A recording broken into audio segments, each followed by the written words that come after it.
Friends, welcome to my YouTube channel math head. कैसे हैं आप सभी? आई होप आप सभी अच्छे होंगे। पिछले लेक्चर में हमने देखा था पॉलिनोमियल के बारे में, पॉलिनोमियल के डिफिनेशन के बारे में, और उससे जो रिलेटेड जो टर्म सब है उसके डिफिनेशंस वगैरह को हम लोगों ने इससे पहले वाले लेक्चर में देखा था। आज हम लोग उससे रिलेटेड कुछ क्वेश्चन करेंगे जो कि एनसीईआरटी के बुक में दिया गया है 2.1 में। उसका पहला क्वेश्चन तो मैंने उसी लेक्चर में बता दिया था।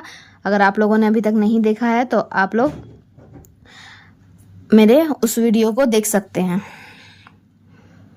मैं कमेंट में उसका डिस्क्रिप्शन पिन कर दूंगी, ठीक है। तो चलिए आज हम लोग स्टार्ट करते हैं 2 नंबर के क्वेश्चन से, जिसमें दिया हुआ है right the coefficient of X square in which of the following. Means मतलब एक आपको इक्वेशन दिया हुआ है, उसमें आपको एक्स स्क्वायर का कोफिशिएंट निकालना है। तो चलिए देखते हैं कि किस तरह से हम लोग ये कर सकते हैं। तो फर्स्ट क्वेश्चन स्क्रीन पे शो हो रहा है 2 + x स्क्वायर + x। इसमें आपको एक्स स्क्वायर का कोफिशिएंट बताना है। तो कोफिशिएंट पहले होता क्या है वो जान लेते हैं। कोफिशिएंट मतलब होता है जो टर्म दिया हुआ है, जैसे एक्स स्क्वायर की बात कर रहे हैं तो एक्स स्क्वायर के साथ जो भी आपका कांस्टेंट वाला टर्म जो कि यहाँ इनटू में होता है उसको हम कोफिशिएंट कहते हैं। जैसे अगर यहाँ पर 2x स्क्वायर होता तो यहाँ पर एक्स स्क्वायर का कोफिशिएंट क्या हो जाता? 2 हो जाता, ठीक है। अगर कहीं पर इस तरह से दिया हुआ 4y स्क्वायर तो पूछेगा y स्क्वायर का कोफिशिएंट क्या है, तो y स्क्वायर का कोफिशिएंट क्या हो जाएगा? 4 हो जाएगा, ठीक है। और सिंपली अगर इस तरह से दिया रहे एक्स स्क्वायर तो एक्स स्क्वायर में यहाँ पर इंटू में क्या होता है? कुछ नहीं है, तो यानी 1 के साथ इंटू में है। तो जब कुछ नहीं दिया रहेगा तो एक्स स्क्वायर का कोफिशिएंट क्या हो जाएगा? 1 हो जाएगा, ठीक है। और जहाँ पर एक्स स्क्वायर है ही नहीं जिस इक्वेशन में, तो वहाँ पर क्या होगा? कोफिशिएंट 0 हो जाएगा, ठीक है। तो चलिए देखते हैं। इसमें दिया गया है, यहाँ पर भी देखिए कोफिशिएंट ऑफ एक्स स्क्वायर क्या निकलेगा? यहाँ पर कुछ नहीं है तो यानी 1 इसके साथ इंटू में है, तो इसका क्या निकल जाएगा? कोफिशिएंट ऑफ एक्स स्क्वायर 1 निकल जाएगा, ठीक है। तो यहाँ पर क्या लिखेंगे? Coefficient of X square equals to क्या हो जाएगा? 1 हो जाएगा। बहुत ही सिंपल है, ठीक है। चलिए दूसरा देखते हैं। अब देखिए सेकंड क्वेश्चन में दिया हुआ 2 - x स्क्वायर + x³। इसमें एक्स स्क्वायर का कोफिशिएंट क्या हो जाएगा? तो एक्स स्क्वायर के साथ क्या इंटू में? कुछ नहीं है तो 1 है, लेकिन 1 के आगे देखिए माइनस साइन लगा हुआ है, यानी -1 इसका क्या हो जाएगा? कोफिशिएंट हो जाएगा, ठीक है। तो कोफिशिएंट ऑफ एक्स स्क्वायर क्या हो गया? -1, क्योंकि -1 से जब इंटू करेंगे -1 × एक्स स्क्वायर तभी तो ये -x स्क्वायर देगा, ठीक है। तो इसका कोफिशिएंट क्या हो जाएगा? -1 हो जाएगा। कोफिशिएंट मतलब जो इनटू में है, ठीक है। थर्ड क्वेश्चन देखते हैं।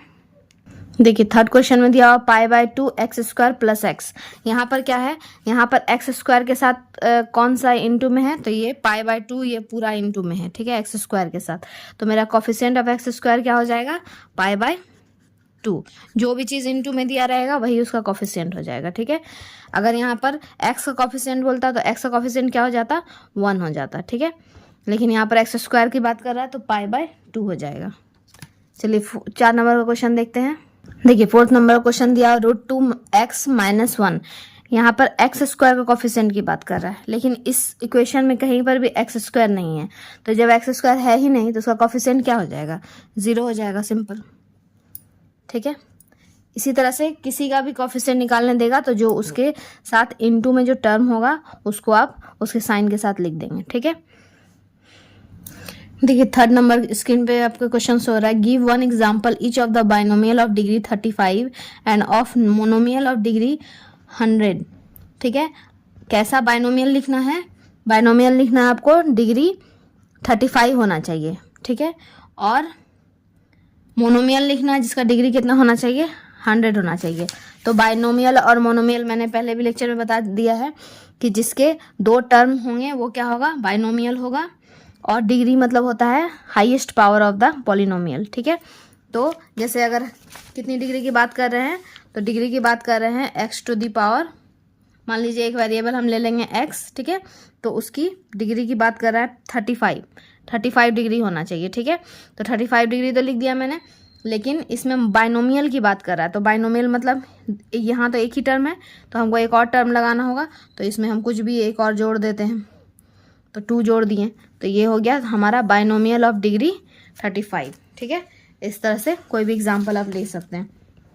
तो यहाँ 3 नंबर का अगर लिखना चाहें तो क्या लिखेंगे, बाइनोमियल ऑफ डिग्री 35 क्या हो जाएगा इसका एग्जाम्पल। तो हम ले लेंगे x पर पावर 35 प्लस 2।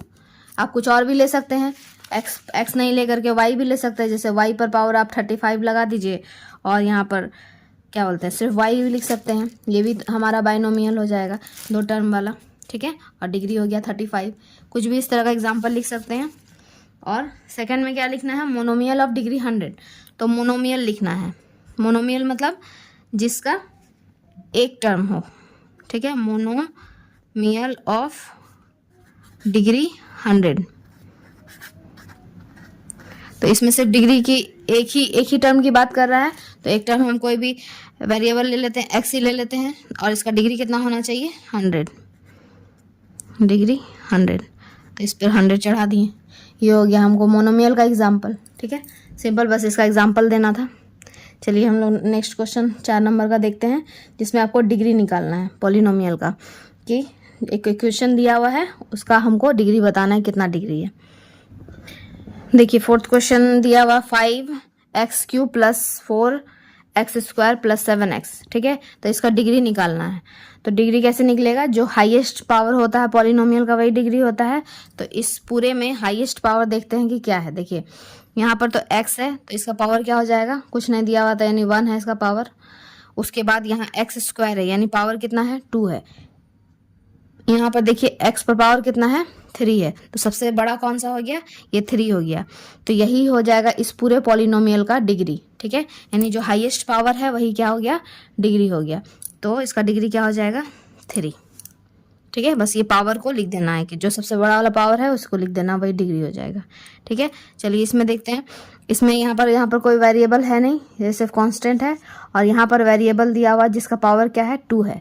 तो इस पॉलिनोमियल का सबसे हाईएस्ट पावर क्या हो गया 2 हो गया, तो यही हो गया डिग्री। तो डिग्री कितना हो गया 2। ठीक है, अब इसमें देखते हैं तीसरे नंबर क्वेश्चन में। इसमें सिर्फ t है, तो t में कुछ नहीं है, तो पावर कितना है 1 है। तो इसका डिग्री क्या हो जाएगा 1 हो जाएगा। अब यहाँ पर देखिए, यहाँ पर कोई वेरिएबल है ही नहीं और ना ही उसका पावर दिया हुआ है, तो इसका डिग्री क्या हो जाएगा 0। कुछ नहीं है तो 0। ठीक है, इस तरह से हम लोग डिग्री निकालेंगे। कोएफिशिएंट निकालना सीख चुके थे, अब डिग्री निकालना भी सीख चुके हैं। अब नेक्स्ट क्वेश्चन में हम लोग देखते हैं कि लीनियर, क्वाड्रेटिक और क्यूबिक पॉलिनोमियल कौन कौन सा है, क्लासिफाई करना है। ठीक है, देखिए 5 नंबर क्वेश्चन शो हो रहा है। इसमें लीनियर, क्वाड्रेटिक और क्यूबिक पॉलिनोमियल बताना है। तो लीनियर और क्वाड्रेटिक और क्यूबिक का मतलब क्या होता है पहले मैंने बता दिया है, लेकिन फिर भी मैं एक बार रिपीट कर देती हूँ कि लीनियर मतलब होता है जिसका डिग्री 1 होगा। ठीक है, और क्वाड्रेटिक मतलब होगा जिसका डिग्री 2 होगा, और क्यूबिक मीन्स होता है जिसका डिग्री 3 होता है। तो चलिए हम इक्वेशन में देख लेते हैं कि किसका डिग्री कितना है पॉलिनोमियल का, उसके हिसाब से हम लोग तय करेंगे। तो यहाँ पर देखिए पहला क्वेश्चन दिया हुआ है x² प्लस x। तो यहाँ पर x का वेरिएबल कितना है, तो यहाँ पर x का डिग्री कितना है, वेरिएबल नहीं, डिग्री कितना है 1 है। ठीक है, और यहाँ पर कितना है 2 है। तो यहाँ पर पावर में 1, यहाँ 2 है, तो हाईएस्ट पावर क्या हो गया 2 हो गया। तो जब डिग्री 2 रहे तो कैसा होगा, क्वाड्रेटिक होगा। ठीक है, तो ये वाला इक्वेशन कैसा हो गया मेरा, क्वाड्रेटिक।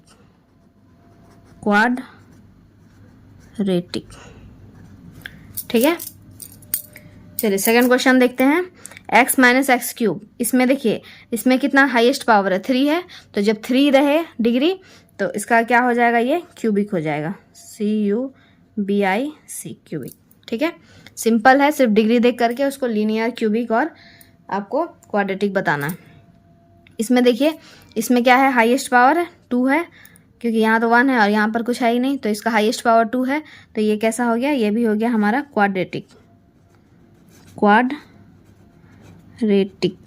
ठीक,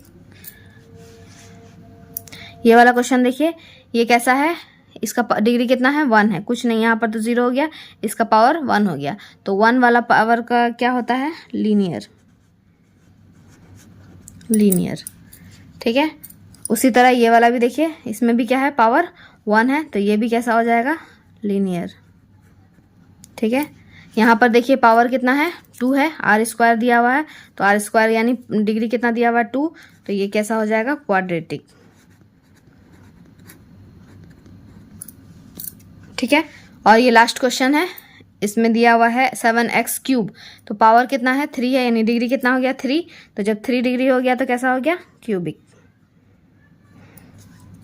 ठीक है, ये सारा सिंपल क्वेश्चन सब था जो कि इस चैप्टर में दिया हुआ है 2.1 में।